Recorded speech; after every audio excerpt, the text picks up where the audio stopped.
네, 22대 총선이 오늘로 꼭 70일 앞으로 다가온 가운데 윤 대통령이 북한의 선거 개입 가능성을 직접 언급을 했습니다.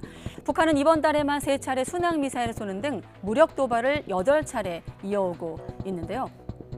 네, 북풍. 이 사전적 의미는 북쪽에서 불어오는 바람이지만 정치적으로는 북한 문제가 남한 선거에 영향을 미치는 걸 가리키곤 합니다. 날씨에도 등장하지만 대체로 뉴스에선 아래 의미로 쓰이고 있죠. 1987년 가장 대표적인 사례로 꼽히는 게 1987년 11월 말 대선 전국에서 발생한 대한항공기 폭파 사건입니다. 북한의 지령을 받은 김현희 등이 칼 858편을 공중 폭파해 승객과 승무원 115명 모두 실종된 참사였습니다. 특히 투표일 하루 전에 폭파범 김현희가 서울로 압송되면서 국민의 반북 정서가 최고조에 올랐고 그 결과 당시 집권 여당인 민정당의 노태우 후보가 차기 대통령으로 당선됐다, 이런 해석이 지배적이었습니다.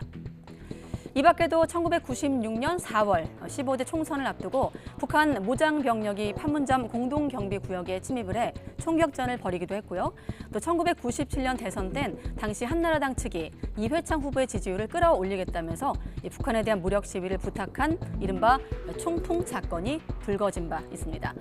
이어 2000년 총선 직전 사상 최초의 남북 정상회담 개최 계획이 발표가 됐고 2010년 제5회 지방선거전엔 북한이 서해에서 천안함 사건을 일으키기도 했습니다.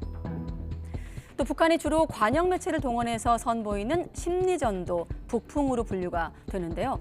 이달 초 김여정 북한 노동당 부부장이 낸 담화도 주목할 만합니다. 문재인 전 대통령은 영특하고 교활한 사람, 또 윤석열 대통령은 북한이 군사력을 키우는 데 공헌한 특등 공신이라면서 직접 비교하기도 했습니다. 우리 사회의 남남 갈등을 부추기는 이른바 갈라치기 전술로 읽히는 대목입니다. 자, 그렇다면 이런 북풍이 남한 정치에 미치는 영향력은 어느 정도일까요? 과거엔 북한이 촉발한 안보 불안감이 보수 진영한테 유리하게 작용하는 일이 많았지만 최근엔 특정 정당에 도움이 된다고 볼 논리도 또 선거를 좌지우지한다고 볼 근거도 모두 약하다, 이런 목소리가 나오고 있습니다.